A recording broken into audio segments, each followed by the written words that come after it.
चलिए, हमारे साथ एलेक्सर इक्विटीज़ के डायरेक्टर दीपन मेहता जुड़े हैं। दीपन ji, good afternoon. Earning season ख़त्म हुआ, आपका क्या एनालिसिस रहा इस अर्निंग सीज़न को लेकर? क्या कुछ ग्रीन शूट्स दिखे या फिर वापस थोड़ा सा ख़राब ही रहा, और क्या होप है मार्केट को यहाँ से आगे रिकवरी के लिए? अनुज, गुड आफ्टरनून। बहुत बहुत धन्यवाद आपके शो पर इनवाइट करने के लिए। ब्रॉडली हमारा ये अर्निंग सीजन में काफी डिसअपॉइंटमेंट था, और specially in the banks and NBFC, जहां पर शायद we had built up our hopes की liquidity improvement, lower interest rates, better demand की वजह से we would see higher pre provisioning profits, लेकिन ऐसे हुआ नहीं है। और जिस हिसाब से बैंक्स एनबीएफसीज ने प्रोविजन की फॉर बैड डेट्स, वो भी काफी एलिवेटेड हाई लेवल पर रहा। इसलिए जो सबसे बड़ा डिसअपॉइंटमेंट था, that was the banks and BMCs and might as well. और जो क्योंकि उनका वेटेज इतना ज्यादा है in the Sensex and Nifty, ये पोजीशन हो गई है जहां पर हम देख रहे हैं कि मार्केट हैज गॉन साइडवेज। तो ये एक बड़ा डिसअपॉइंटमेंट था। Software of course we are expecting bad numbers, लेकिन ऐसे ही हुआ है। फार्मा में अच्छे आंकड़े आए, लेकिन ट्रम्प की टैरिफ की वजह से वहां पर एक बहुत बड़ा क्लाउड है। So on the whole I would say कि it has been not such a great earning season. और there're a few hot spots, जैसे स्पेशलिटी केमिकल्स है, इंफ्रास्ट्रक्चर कंस्ट्रक्शन कंपनीज है, पावर डिस्ट्रीब्यूशन इक्विपमेंट कंपनीज है, यहाँ पर अच्छी ग्रोथ देखने को मिली। But by and large I think it was a bit of a disappointing quarter. Okay, disappointing quarter था ये indeed. Deepan ji, good afternoon. Shreya बात कर रही हूँ। वैसे हालांकि हॉटस्पॉट्स आपने बताए, थोड़ा सेक्टर स्पेसिफिक कब मैं रुझान आपसे जानना चाहूँगी। मेटल स्पेस अगर आप देखें, कल के सत्र में काफ़ी अच्छी तेज़ी हमें देखने को मिली। आज थोड़ा फिर से मुनाफा वसूली का शिकार हुआ है। करीब करीब आप देखें 1.5% की गिरावट के साथ आज ये इंडेक्स कारोबार कर रहा है। मेटल को कैसे अप्रोच कर रहे हैं आप? काफ़ी सिक्लिकल होता है ये स्पेस, यहाँ पर क्या रुझान रहेगा आपका?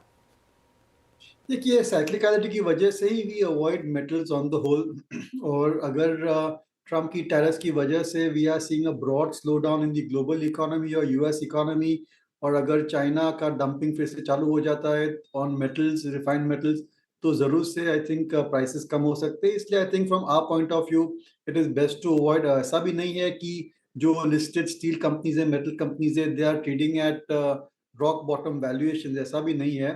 तो मेरे ख्याल से I think we have to look beyond metals. और इस हिसाब से just to continue the discussion on earnings, एक खास बात हमें ये भी मिली है कि you have to be extremely selective. और आगे चलते ये मार्केट काफी सिलेक्टिव रहेगा। और कोई भी सेक्टर में, even even though sector is doing well, there will be laggards and leaders. Deepan ji, नमस्कार। बट इस बार मतलब प्राइस वाइज जो चीज़ें थोड़े से एक बड़े बुरे फेज के बाद, फॉर इंस्टेंस एशियन पेंट्स, आप देखिए ना, ये सफ़र कहाँ से शुरू हुआ था डाउन ट्रेंड का। फाइनली इस बार के नंबर्स, स्पेशली वॉल्यूम फ्रंट पे डेकोरेटिव पेंट सेगमेंट में की जो वॉल्यूम्स रहे, उसने बाजार को काफ़ी उत्साहित किया। ऐसी कुछ कॉन्ट्रा कॉल्स आई हैं सर आपके जहन में, जहाँ पे आप लोगों ने लोअर लेवल्स पे कुछ फ्रेश एडिशंस किए हो? नहीं वीरेंद्र, आई थिंक ऐसी कोई खास, at least not not really any new ideas पर से। लेकिन एल&टी के नंबर्स बहुत बड़े आए थे। M&M was looking good. Eicher Motors in the large cap was exceptionally good. I thought वहाँ पर एक अच्छी स्कोप दिख रही है। Bharti Airtel also. और अगर आप देखेंगे तो हमारी राय में जो टॉप 50 स्टॉक्स है, निफ्टी के निफ्टी 50 स्टॉक्स है, वहाँ पर शायद 8 या 10 कंपनियां ही है which can grow at beyond 15% secular growth for next 3 to 5 years or so. तो वहाँ पर भी काफी सिलेक्टिव रहना पड़ेगा। And on the other hand, I think there are a lot of mid-cap stocks, electronic manufacturing system companies है, या फिर we saw good growth in some of the platform companies। फिर भी valuations काफी ज्यादा है over there, and I would say that it's not at that right level जहाँ पर risk return आपको favor करेगा। ओके, अच्छा दीपन जी, ये जो टैरिफ, सब्सटेंशियल टैरिफ की जो एक तलवार लटकी हुई थी फार्मा पे, अब सडनली आज बाजार सेलिब्रेट कर रहा था फार्मा पे उस न्यूज़ को, जिसमें ट्रम्प साहब कह रहे हैं कि क्रिटिकल ड्रग्स एपीआई का 6 महीने का एटलीस्ट स्टॉक जो है वो करा जाए, जिसका आदेश भी उन्होंने दिया है।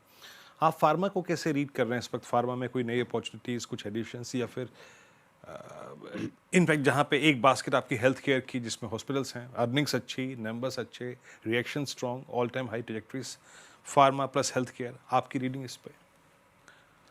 ये डेफिनेटली ये एक सेफ सेक्टर है और एक सेक्युलर ग्रोथ सेक्टर भी है क्योंकि health care spend are gonna keep on going up as the country the wealth effect और जिस हिसाब से डेमोग्राफिक्स है I think gradually we should see steady growth in health care. Diagnostic companies के भी नतीजे अच्छे आए, हॉस्पिटल्स के भी नतीजे अच्छे आए। Top pick with usual disclosure still remains Apollo hospital.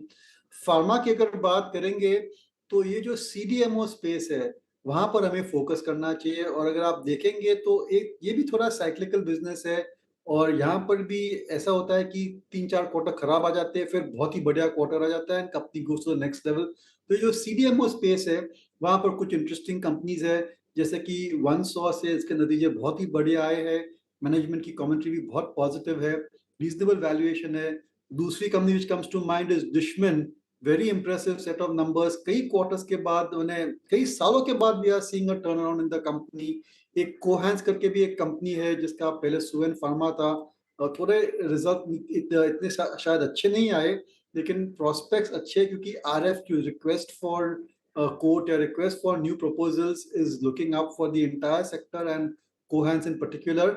और ये जो ट्रम्प टैरिफ्स है I think with in the pharma space CDMO पर इतना खास असर नहीं पड़ेगा because they will be able to pass on, these are low volume high value products.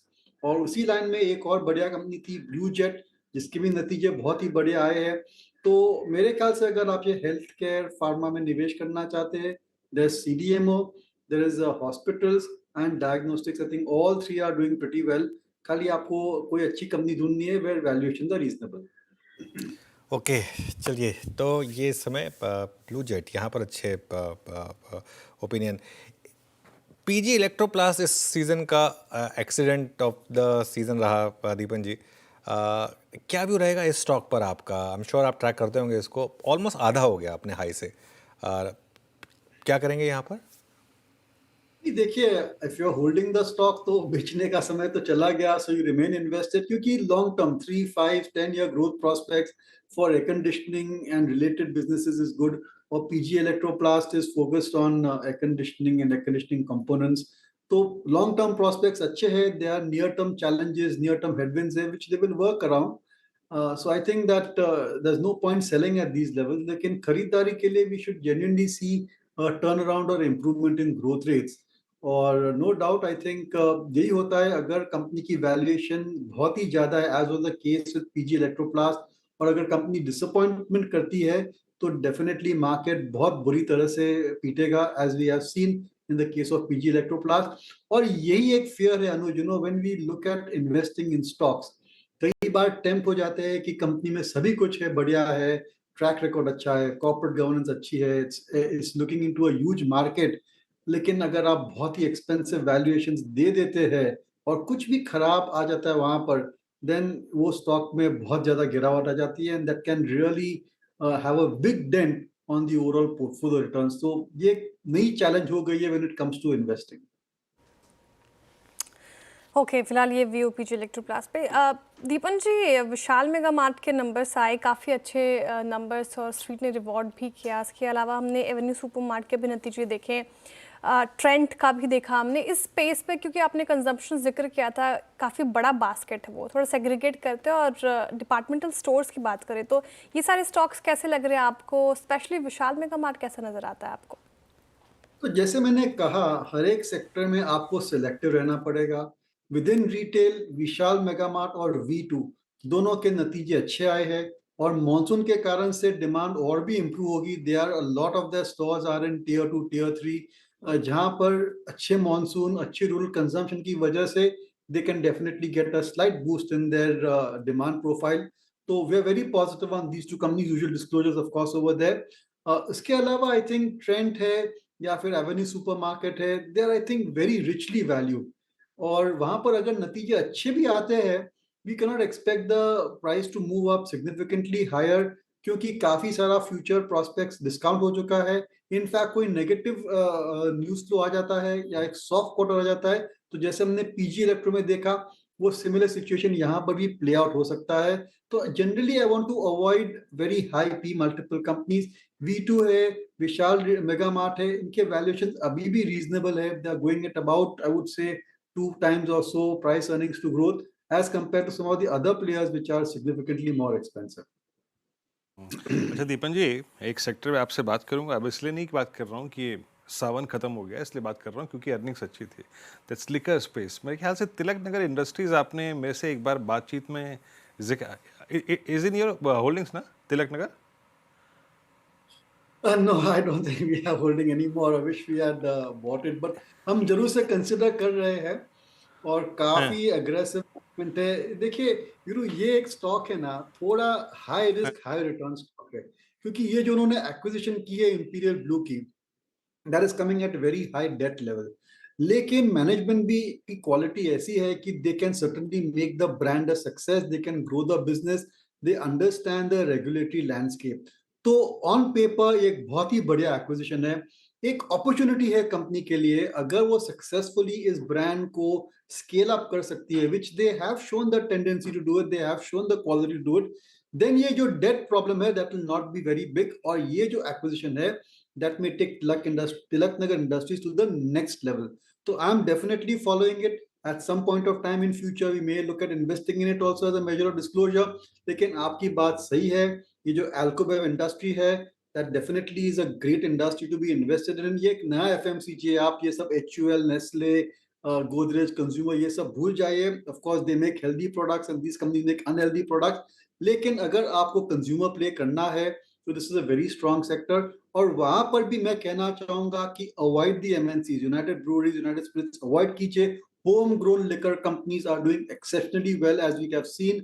Radico Khaitan के नंबर्स देखिए, एलाइड ब्लेंडर्स, एसोसिएटेड ब्रूवरीज और Tilak Nagar, I think these companies are doing exceptionally well, or they have managed to manage the entire जो taxation, regulation, distribution, ये जो challenges रहती है industry में at state level, they're able to manage it much better than the leaders in the sector. दीपन जी बहुत बहुत शुक्रिया. और आपका जो आखिरी गुरु मंत्र है वो मैं संभाल के रखूंगा. होम ग्रोन यानी देशी भाषा में से कहा जाए तो देसी, है ना. बहुत बहुत शुक्रिया आप इस चर्चा में शामिल हुए और सभी सेक्टर्स पर अपनी राय रखी आपने. बहुत बहुत शुक्रिया. मजाक के अंदाज में बोल